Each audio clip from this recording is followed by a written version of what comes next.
So guys, आज की इस वीडियो के अंदर हम बात करने वाले हैं क्रिस्टोफर मार्लोवी के एक प्ले के बारे में जिसका नाम है डॉक्टर फोस्टस।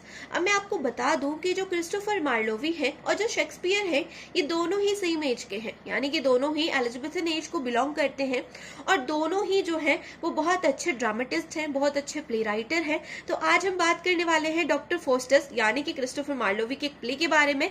तो इस प्ले का पूरा नाम है the tragical history of life and the death of doctor Faustus, जिसको हम शॉर्ट फॉर्म में डॉक्टर फोस्टस के नाम से जानते हैं। तो चलिए बिना देरी के शुरू करते हैं।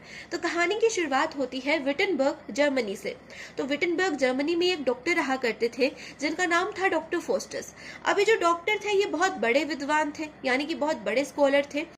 इन्होंने दुनिया की सारी चीजें पढ़ ली थी, यानी कि सारी ही बुक्स ये पढ़ चुके थे। तो ये सोचते हैं कि यार अब क्या किया जाए। तो फिर इनके दिमाग में आता है कि चलो अब हम क्या करते हैं, काला जादू सीखते हैं, यानी कि ब्लैक मैजिक। तो ये अपने नौकर के पास जाते हैं जिसका नाम था वैगनर। तो ये वैगनर से बोलते हैं कि अरे वैगनर, मुझे ना अब काला जादू सीखना है, तो तुम्हारी नजर में अगर कोई ऐसा बंदा हो जो मुझे काला जादू सिखा दे तो मुझे जरूर से बताना। तो वैगनर बोलता है कि ठीक है मालिक। अब वैगनर क्या करता है, दो लोगों के पास जाता है जिसमें से पहले इंसान का नाम था वेल्डास और दूसरे इंसान का नाम था कॉर्नेलियस। तो डॉक्टर फोस्टस के बारे में वो बताता है और बोलता है कि ऐसे ऐसे मेरा मालिक है डॉक्टर फोस्टस, तो उनको काला जादू सीखना है। तो वेल्डस और कॉर्नेलियस डॉक्टर फोस्टस के पास आते हैं और उन्हें जो है बहुत सारी बुक्स देके जाते हैं जिनसे कि वो काला जादू सीख सकते थे। अब डॉक्टर फोस्टस क्या करते हैं, उन बुक्स को पढ़ने लगते हैं। तो वो बुक्स को पढ़ ही रहे थे कि तभी जो है दो एंजल्स उनके सामने आती है। पहली थी गुड एंजल और दूसरी थी बैड एंजल। तो गुड एंजल उनसे बोलती है कि डॉक्टर फोस्टस, ये जो तुम फालतू के काम कर रहे हो ना, उनको छोड़ दो। ये जो तुमने जिद पकड़ी हुई है काला जादू सीखने की, इसे छोड़ दो, नहीं तो तुम्हारा बहुत बड़ा नुकसान होगा। और अभी भी समय है, तुम भगवान की शरण में आ जाओ और उनसे माफी मांग लो। तो डॉक्टर फोस्टस उसकी बात सुनता है तो उसको कहीं ना कहीं लगता है कि शायद मुझे ये काम नहीं करना चाहिए। लेकिन तभी जो बैड एंजल है वो डॉक्टर फोस्टस को बोलती है कि नहीं डॉक्टर फोस्टस, तुम बिल्कुल सही कर रहे हो, तुमने कुछ गलत नहीं करा है, तुम इस चीज को कंटिन्यू करते रहो। तो यहाँ पर जो बैड एंजल है वो डॉक्टर फोस्टस को और ज्यादा इंकरेज करती है इस काम को करने के लिए। वो डॉक्टर फोस्टस से बोलती है कि अगर तुमने काला जादू सीख लिया तो इस ब्रह्मांड की सारी शक्तियां तुम्हारे पास आ जाएंगी, तुम जो है इस ब्रह्मांड के राजा बन जाओगे। तो जैसे ही डॉक्टर फोस्टस इस बात को सुनता है वो वापस से एनर्जेटिक हो जाता है और वो डिसाइड करता है कि हाँ भाई, अब तो मुझे काला जादू सीखना ही है। तो होता क्या है, डॉक्टर फोस्टस वेल्डास और कार्नेलियस के साथ में जो है एक जगह पे जाता है काला जादू सीखने के लिए और वो वहां पर काला जादू सीखता है, भूतों प्रेतों को अपने पास बुलाता है। और दूसरी तरफ डॉक्टर फोस्टस के घर पर डॉक्टर फोस्टस के दो स्कॉलर फ्रेंड्स आते हैं डॉक्टर फोस्टस से मिलने के लिए। तो वो वैगनर से पूछते हैं कि डॉक्टर फोस्टस कहाँ पे है। तो वैगनर बोलता है कि ऐसे ऐसे जो है जो मालिक है वो वेल्डास और कार्नेलियस के साथ में काला जादू सीखने गए हुए हैं। तो जैसे ही वो जो स्कॉलर फ्रेंड्स है वो ये बात सुनते हैं तो उनको थोड़ा सा बुरा लगता है। वो सोचते हैं कि यार हमारा फ्रेंड किस लाइन में चला गया, और वो जो है डॉक्टर फोस्टस के लिए थोड़ा सा सैड होते हैं। लेकिन दूसरी तरफ डॉक्टर फोस्टस जो है अपनी जो शक्तियां थी उनका आह्वान करते हैं, काला जादू जो कर रहे थे उसको शुरू करते हैं और उनके पास एक शैतान आता है जिसका नाम था मीफिस्टोफिलस। अब डॉक्टर फोस्टस मीफिस्टोफिलस को देखते ही उसे बोलते हैं, सुनो मेरा नाम डॉक्टर फोस्टस है और मैं जो हूँ इस ब्रह्मांड के ऊपर राज करना चाहता हूँ, तो तुम जो है मेरे सर्वेंट बन जाओ। आज से जो है तुम मेरी कमांड्स मानोगे, जो मैं तुम्हें कहूंगा वो तुम्हें करना होगा। तो मीफिस्टोफिलस डॉक्टर फोस्टस से बोलता है कि मैं तुम्हारी कमांड नहीं मानूंगा, मैं तुम्हारा नौकर नहीं बनूंगा, क्योंकि मैं लूसीफर का सर्वेंट हूँ। तो डॉक्टर फोस्टस बोलते हैं कि तुम अगर लूसीफर के सर्वेंट हो तो तुम ऐसा करो, लूसीफर से जाकर के कहो कि मैं यानी कि डॉक्टर फोस्टस उनको अपनी सोल दूंगा, उनको अपनी आत्मा दूंगा, लेकिन उसके बदले में उन्हें मुझे 24 साल तक अनलिमिटेड पावर, अनलिमिटेड नॉलेज देनी पड़ेगी, यानी कि इस दुनिया की पूरी शक्तियां उन्हें मेरे को देनी पड़ेंगी। तो मैं उनको 24 साल बाद में अपनी सोल दे दूंगा। तो जो मीफिस्टोफिलस है वो सोचते हैं कि यार सौदा तो इतना बुरा नहीं है। तो वो सोचता है कि चलो लूसीफर के पास जाते हैं, यानी कि अपने मालिक के पास जाता हूँ और उसे जो है ये सारी बातें बताता हूँ। कि तभी डॉक्टर फोस्टस उससे बोलता है कि सुनो सुनो मीफिस्टोफिलस, अभी जो है मेरी बात खत्म नहीं हुई है, ये तो उसे देना ही पड़ेगा। मैं अगर अपनी सोल दूंगा तो वो 24 साल तक मुझे अनलिमिटेड पावर, अनलिमिटेड शक्तियां देगा, लेकिन इसके अलावा उसे तुम्हें मुझे देना होगा, यानी कि तुम मेरे सर्वेंट बन के रहोगे 24 साल तक। तो मीफिस्टोफिलस सोचते हैं कि यार वहां पे भी नौकरी करनी है, यहाँ पे भी नौकरी करनी है, अपन का क्या जाता है। तो वो चलता है लूसीफर के पास में। अब यहाँ पर ये बात खत्म हो जाती है, वो जो मीफिस्टोफिलस है वो लूसीफर को जाकर के ये सब बताता है। दूसरी तरफ जो यहाँ पर हमारे डॉक्टर फोस्टस है वो काला जादू सीखते रहते हैं, वो कंटिन्यू करते रहते हैं और वो बहुत खुश थे। दिल में जो है उनके लड्डू फूट रहे थे। वो सोच रहे थे कि यार आज तो डेविल के साथ सौदा कर लिया, आज तो जो है मैंने डेविल्स के साथ में एग्रीमेंट कर लिया, अब तो जो है मैं इस ब्रह्मांड के ऊपर राज करूंगा। तो वो बहुत ज्यादा खुश थे। पंछी बनू उड़ता फिरू वाला सॉन्ग चल रहा था उनके दिमाग में। तो यहाँ पर डॉक्टर फोस्टस वो बहुत ज्यादा खुश थे कि तभी वो सोचते हैं कि यार मैं सही कर रहा हूँ। तो जो कॉर्नेलियस और वेल्डस थे वो उन्हें हर रोज जो है नई नई किताबें ला करके देते थे, मतलब कि काला जादू सिखाने के लिए उन्हें नई नई किताबें दिया करते थे। और जो डॉक्टर फोस्टस है उसका जो नौकर था वैगनर, वो भी जो है नए नए लोगों को डॉक्टर फोस्टस के पास लाया करता था उनको काला जादू सिखाने के लिए। तो डॉक्टर फोस्टस अच्छे से ये सब कर रहे थे, लेकिन कहीं ना कहीं उनको लगता था कि मैं कुछ गलत कर रहा हूँ। तो एक दिन वो सोचते हैं कि मैं शायद कुछ गलत तो नहीं कर रहा, मुझे भगवान से माफी मांग लेनी चाहिए। कि तभी जो है गुड एंजल वापस से उनके पास आती है और उनसे बोलती है कि डॉक्टर फोस्टस अभी भी ज्यादा देर नहीं हुई है, तुम जाओ भगवान के पास जाओ और उनसे माफी मांग लो, वो तुम्हें इन सब चीजों से मुक्त कर देंगे। तो डॉक्टर फोस्टस जो है उसकी बात सुनता है कि तभी मीफिस्टोफिलस यानी कि वो डेविल डॉक्टर फोस्टस के पास एक एग्रीमेंट लेकर के आता है और वो डॉक्टर फोस्टस से बोलता है कि डॉक्टर फोस्टस, लूसीफर तुम्हारी जो बात थी उसको मान गए हैं, उन्होंने जो है डिसाइड कर लिया है कि वो तुम्हारी जो एग्रीमेंट है उसको मान लेंगे और तुम्हें क्या करना है, इस एग्रीमेंट पे साइन करना है।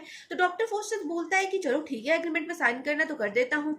तो जो मीफिस्टोफिलस है वो डॉक्टर फोस्टस को बोलता है कि ऐसे नहीं, तुम पेन से जो है एग्रीमेंट पे साइन नहीं करोगे, तुम्हें जो है इस अपने खून से इस एग्रीमेंट पे साइन करना होगा। लूसीफर का कहना है कि अगर तुम अपने खून से एग्रीमेंट पे साइन करते हो तभी वो तुम्हारी बात को मानेंगे। तो डॉक्टर फोस्टस जो कि अभी ब्रह्मांड का राजा बनना चाहता था, उसके दिमाग में कुछ नहीं आ रहा था, उसका दिमाग एकदम ब्लैंक हो चुका था। और कहते हैं ना कि ज्यादा पाने की चाहत में विद्वान भी जो है पागल हो जाता है। यहाँ पे डॉक्टर फोस्टस का भी वही हाल था। वो क्या करता है, अपने खून से एग्रीमेंट पे जैसे ही साइन करने जाता है तभी उसका खून जम जाता है, यानी कि उसका खून ठंडा पड़ जाता है, वो बिल्कुल भी जो है बहता नहीं है। तो ये एक साइन था भगवान की तरफ से डॉक्टर फोस्टस को कि वो ये सब ना करे। लेकिन डॉक्टर फोस्टस जिसको कुछ दिखाई नहीं दे रहा था वो इस साइन को भी ठुकरा देता है और वो क्या करता है, साइन करने के लिए अपना हाथ आगे बढ़ाता है। तो जो मीफिस्टोफिलस है वो क्या करता है, जलता हुआ कोयला यानी कि कोल जो है डॉक्टर फोस्टस के खून के ऊपर रखता है ताकि वो गर्म हो जाए और वो पिघल जाए। फिर जैसे ही खून पिघलता है डॉक्टर फोस्टस उसके ऊपर साइन कर देता है, उस एग्रीमेंट के साइन कर देता है। तो लूसीफर वहां पे आता है और वो डॉक्टर फोस्टस से बोलता है कि डॉक्टर फोस्टस, तुमने अब साइन कर दिया है तो तुम जो है अपनी बात से पलटोगे नहीं, और अगर तुम अपनी बात से पलट गए तो मैं तुम्हें घसीटता हुआ नर्क तक लेकर के जाऊंगा, हेल तक लेकर के जाऊंगा। तो डॉक्टर फोस्टस बोलता है कि नहीं नहीं, आपको ऐसा करने का मौका मैं नहीं दूंगा, मैं अपनी बात से नहीं पलटूंगा। 24 साल तक आप मुझे सारी शक्तियां दे दीजिए, उसके बाद में मैं जो है आपको अपनी सोल दे दूंगा। तो यहाँ पर इन दोनों के बीच में एग्रीमेंट हो जाता है। डॉक्टर फोस्टस बहुत ज्यादा खुश था, उसे लगता था कि भाई मैंने तो जो है डेविल्स के साथ में एग्रीमेंट कर लिया, अब तो मीफिस्टोफिलस मेरा नौकर बन गया है। अब एक दिन क्या होता है, मीफिस्टोफिलस डॉक्टर फोस्टस को बता रहा था कि प्लैनेट कैसे जो है मूव करते हैं, ये वर्ल्ड कैसे बना था, कि तभी डॉक्टर फोस्टस मीफिस्टोफिलस से एक क्वेश्चन करते हैं। वो मीफिस्टोफिलस से पूछते हैं कि तुम मुझे ये बताओ कि इस दुनिया को किसने बनाया। तो मीफिस्टोफिलस डॉक्टर फोस्टस को ये आंसर देने से मना कर देता है, क्योंकि मीफिस्टोफिलस एक डेविल था और एक डेविल का ही वो सर्वेंट था। तो वो ये नहीं बताना चाहता था कि इस दुनिया को ईश्वर ने बनाया है, क्योंकि हमें सबको पता है कि इस दुनिया को ईश्वर ने बनाया है। तो मीफिस्टोफिलस अपने मुंह से जो है ईश्वर का नाम नहीं लेना चाहता था, तो इसलिए जो है वो डॉक्टर फोस्टस को ये बताने से मना कर देता है। तो डॉक्टर फोस्टस सोचते हैं कि शायद मैं कुछ गलत कर रहा हूँ, शायद मैंने जो है ये जो करा है ये बिल्कुल गलत है। जो डॉक्टर फोस्टस है वो सोचते हैं कि मैं ऐसा करता हूँ कि मैं भगवान से माफी मांग लेता हूँ, क्योंकि अभी भी ज्यादा देर तो हुई नहीं है, गुड एंजल ने मुझसे बोला था कि अभी इतनी देर नहीं हुई है, अगर मैं भगवान से माफी मांगूंगा तो वो मुझे माफ कर देंगे। तो डॉक्टर फोस्टस जो है भगवान से माफी मांगने जा ही रहा था कि तभी लूसीफर वहां पे आता है और लूसीफर उससे बोलता है कि तुम ऐसा नहीं कर सकते, तुम मेरे नौकर हो, तुमने जो है मेरे साथ एग्रीमेंट कर लिया है, अब अगर तुमने जो है मेरे को धोखा दिया तो मैं जो है तुम्हें यहाँ से घसीटता हुआ हेल तक लेकर के जाऊंगा और तुम्हें बहुत दर्दनाक मौत दूंगा। तो जैसे ही डॉक्टर फोस्टस इस बात को सुनता है तो वो जो है परेशान हो जाता है और वो सोचता है कि नहीं, मैं ऐसा नहीं कर सकता।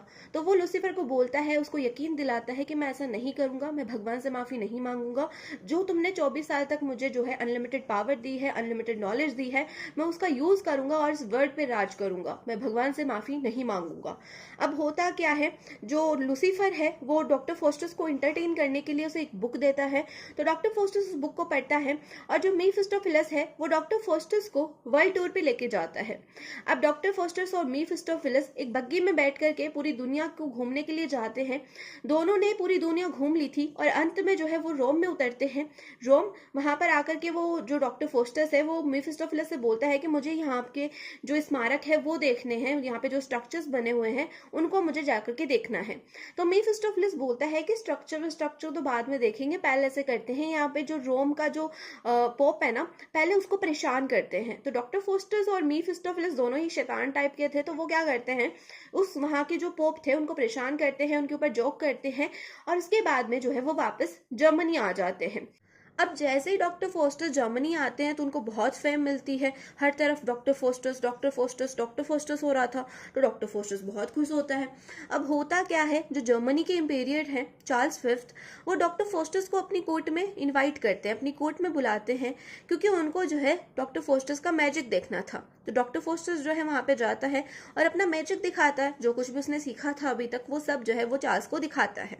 तो चार्ल्स बहुत खुश होता है। लेकिन उन्हीं की कोर्ट का एक नाइटहुड था, एक आदमी था जिसे जो है ये मैजिक पसंद नहीं आता। उसे लगता है कि डॉक्टर फोस्टस ने ये सब काले जादू के दम पे किया है। तो वो डॉक्टर फोस्टस को बोलता है कि तुम ये सब गलत कर रहे हो। तो डॉक्टर फोस्टस जैसे ये सब सुनता है तो उसे बहुत गुस्सा आता है और गुस्से ही गुस्से में वो उस आदमी के यानी कि उस नाइटहुड के सिर पे सींग उगा देता है। तो यहाँ पर ये बात खत्म हो जाती है। अब एक बार क्या होता है, डॉक्टर फोस्टस एक हॉर्स ट्रेडर से मिलता है। तो वो जो हॉर्स ट्रेडर था यानी कि घोड़े का जो व्यापारी था, वो डॉक्टर फोस्टस के पास आया था उसका घोड़ा खरीदने के लिए। लेकिन डॉक्टर फोस्टस क्या करता है, उस घोड़े के व्यापारी को घोड़े पर बिठाता है और उनको पानी पर चलाता है। और जैसे ही वो जो घोड़े का व्यापारी है वो घोड़े पर बैठ के पानी के ऊपर चल रहा था, वैसे ही जो है वो उसके नीचे से घोड़ा निकाल लेता है। तो वो जो घोड़े का व्यापारी है वो पानी में गिर जाता है।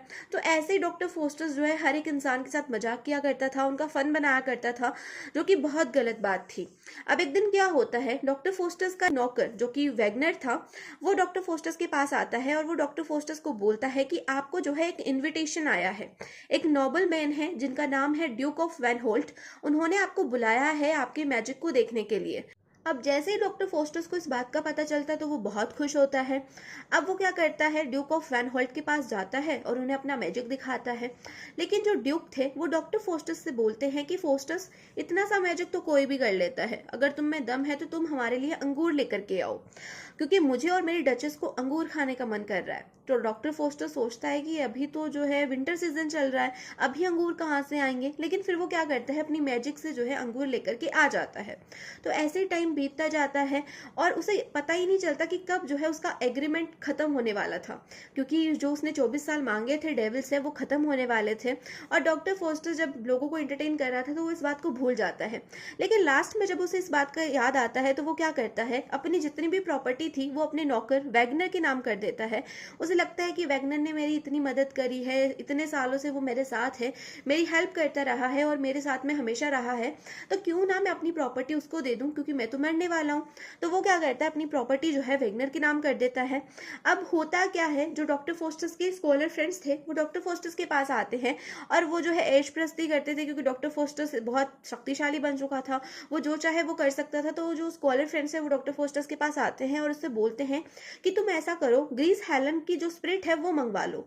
अब जो हेलन थी वो ग्रीस की सबसे सुंदर महिला थी। तो यहाँ पर जो उसके जो फ्रेंड्स है डॉक्टर फोस्टस के, वो बोलते हैं कि तुम हेलन की स्पिरिट मंगा लो। तो डॉक्टर फोस्टस ऐसे ही करता है। अब ऐसे जो है धीरे धीरे टाइम बीतता जाता है। डॉक्टर फोस्टस को डर लग रहा था कि कहीं अब मैं मर ना जाऊं, क्योंकि समय तो आने वाला था मरने का। अब होता क्या है, वो सोचता है कि कहीं मैं कुछ गलत तो नहीं कर रहा, मैं भगवान से माफी मांग लूं तो मैं बच सकता हूँ। अब होता क्या है, एक बूढ़ा आदमी जो है डॉक्टर फोस्टस के पास आता है और वो डॉक्टर फोस्टस से बोलता है कि अभी भी टाइम नहीं निकला है, अभी भी टाइम तुम्हारे पास है, तुम ऐसा करो, तुम भगवान से माफी मांग लो। तो डॉक्टर फोस्टस सोचता है कि हाँ ये कह तो सही रहा है, तो वो बोलता है कि हाँ अब मैं भगवान से माफी मांग लूंगा। तो वो डिसाइड करता है कि वो भगवान से जाकर के माफी मांगेगा।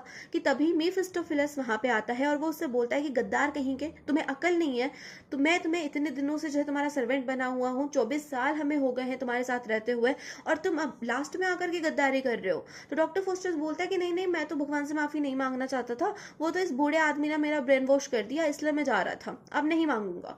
तो जो मेफिस्टोफेलिस है वो चला जाता है। अब डॉक्टर फोस्टस क्या करता है, छुपके से भगवान के पास जाता है और भगवान से माफी मांगता है अपने बुरे कर्मों के लिए, अपने पापों के लिए। वो कहता है कि अब से वो ऐसा नहीं करेगा, भगवान ही है जो उसे लूसीफर से बचा सकते हैं। तो वो बोलता है कि जो जीसस क्रिस्ट है, उनकी एक खून की बूंद ही जो है उसको जो है इस पाप से मुक्त कर सकती है। तो वो भगवान के साथ बार्गेनिंग करने लगता है और वो भूल जाता है कि भगवान जो है बार्गेनिंग पे बिल्कुल विश्वास नहीं करते। तो वो बोलता है कि मैं आपको ऐसे कर दूंगा, मैं आपको वैसे कर दूंगा, आप मुझे बचा लो लूसीफर से। तो भगवान क्या करते हैं, उसकी मदद नहीं करते। और जैसे ही मिडनाइट होती है, लूसीफर जो है डॉक्टर फोस्टस को घसीटते हुए अपने साथ लेकर के जाता है, क्योंकि डॉक्टर फोस्टस के 24 साल खत्म हो गए थे। अब जब डॉक्टर फोस्टस घसीटते हुए जा रहा था, तो वो क्या करता है, वो कहता है कि उसकी जितनी भी काले जादू की बुक्स हैं वो जला दी जाए, ताकि कोई भी इंसान उसकी तरह गलत राह पर ना चले। तो यहाँ पर आपका जो प्ले है वो कंप्लीट होता है। इस प्ले से हमें बहुत कुछ सीखने को मिलता है। हमेशा जो है एक इंसान के अंदर गुड एंजल और बैड एंजल दोनों होती है। हमें जरूरत होती है गुड एंजल की बातों को सुनने की, क्योंकि गुड एंजल जो भी हमसे कह रही है वो हमारे लिए सही होता है। क्योंकि बैड एंजल ने जो कुछ भी कहा है, जैसे कि डॉक्टर फोस्टस का अगर हम यहाँ पे एग्जांपल लें, तो अगर वो गुड एंजल की बात मान लेता तो इन सब चक्रों में नहीं पड़ता। लेकिन जैसे उसने बैड एंजल की बात मानी, तो उसे अपनी जिंदगी, अपनी जान गंवानी पड़ी, जो कि हर एक इंसान के साथ होता है। अगर हम बैड एंजल की बात मानते हैं तो शायद हमारे साथ ऐसा ही होता है। तो यहाँ पर आपका जो प्ले कंप्लीट होता है। होप सो आपको मेरा एक्सप्लेनेशन अच्छा लगा होगा। अगर वीडियो अच्छी लगी है तो वीडियो को लाइक, चैनल को सब्सक्राइब करना बिल्कुल भी मत भूलना और अपने फ्रेंड्स के साथ जरूर से इस वीडियो को शेयर कर देना। साथ ही अगर आप ऐसे ही किसी और प्ले, किसी और कहानी का एक्सप्लेनेशन मेरी आवाज में चाहते हैं, तो आप मुझे कमेंट सेक्शन में उस कहानी का नाम कमेंट कर सकते हैं। मैं उसके ऊपर जरूर से वीडियो बनाऊंगी। तो चलिए मिलते हैं नेक्स्ट वीडियो में, तब तक के लिए bye bye, take care, keep watching.